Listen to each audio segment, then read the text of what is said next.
Welcome to Fantastic Vision. Please subscribe us before you watch today's video.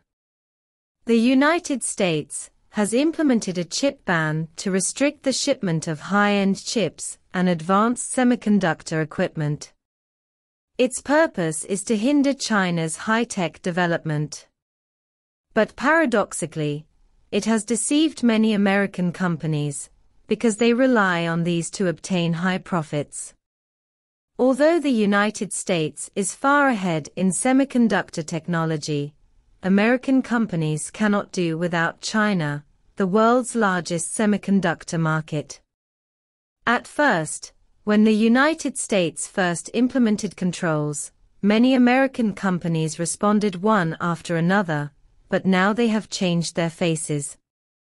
In the past few years, the world has been in a period of core shortage. Chips from suppliers such as Qualcomm and Nvidia have been in short supply. The production capacity of wafer factories such as TSMC and Samsung has been full. Even equipment manufacturers such as ASML have scheduled their shipments, and each company has made a lot of money. At that time, the United States began to implement chip restrictions, and corresponding manufacturers followed suit.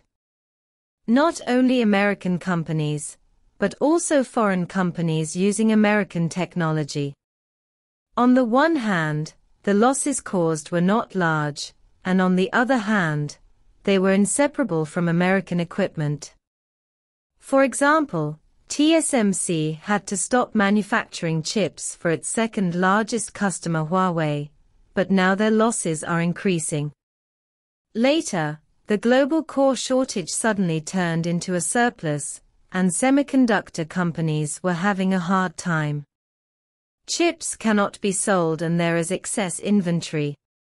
Qualcomm, MediaTek and others can only cut chip orders, which directly leads to a rapid decline in TSMC's production capacity. As TSMC's performance pressure increased, it could only slow down its overall production expansion, so it postponed the delivery of ASML's EUV equipment. At this time, the United States continued to expand chip restrictions, and American companies began to react.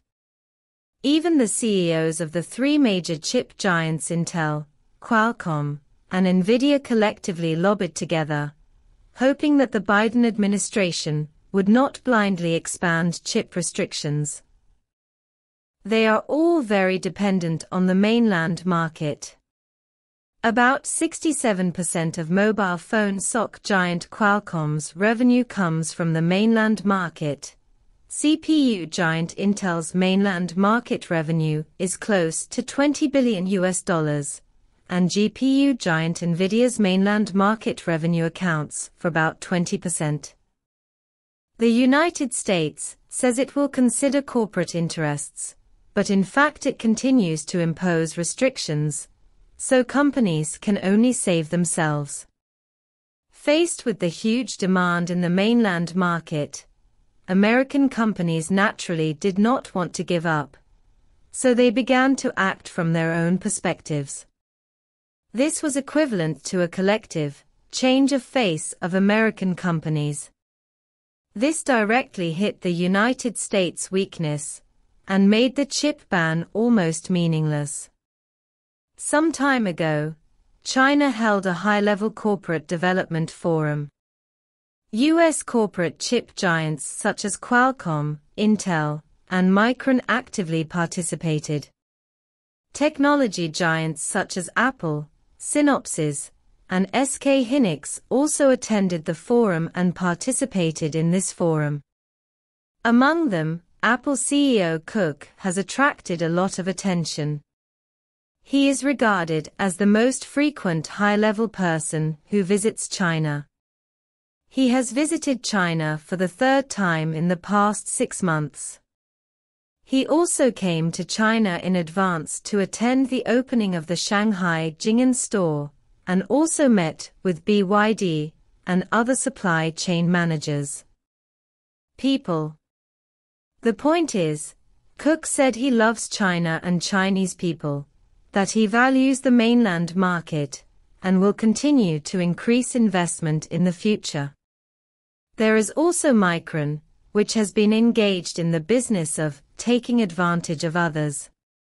Not only did it close its Shanghai R&D center and want to relocate all the talents, it has also been lobbying the United States to suppress China's storage industry, which has affected Fujian Jinhua and Yangtze Memory. Finally, Micron was investigated by relevant Chinese authorities, and as a result, procurement by important departments was restricted. As a result, Micron suffered huge losses. In order to recover losses, Micron not only spent 4.3 billion yuan to expand its Lebanon factory, but its CEO also visited China twice for communication. This time, when he came to China, Micron CEO directly stated that he planned to continue to expand investment in China to meet the needs of customers in the mainland market. Not only Micron, but also Qualcomm and Intel have also stated that they will expand their investment in the mainland market. Qualcomm and Intel have already applied for 4G and other shipping licenses, and recently it was reported that Intel's license has been extended, which shows that they are working hard behind the scenes. The other two companies are Nvidia and AMD. After the shipment of high-end AI chips was restricted, they both quickly launched chips specially supplied to the mainland. There are also US semiconductor equipment companies that are also trying their best to ship to Chinese companies.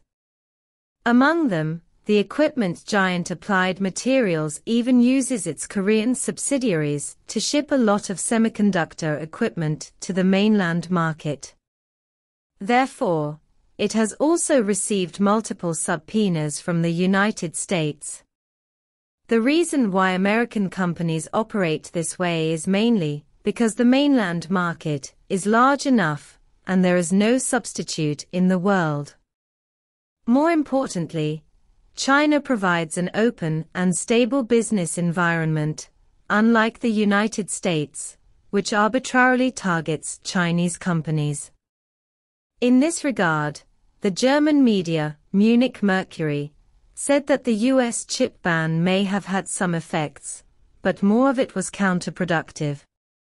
Now that US companies are betraying one after another, I am afraid that Biden will completely break the defense, because the ban has lost its meaning. The US ban does not care about the interests of enterprises at all.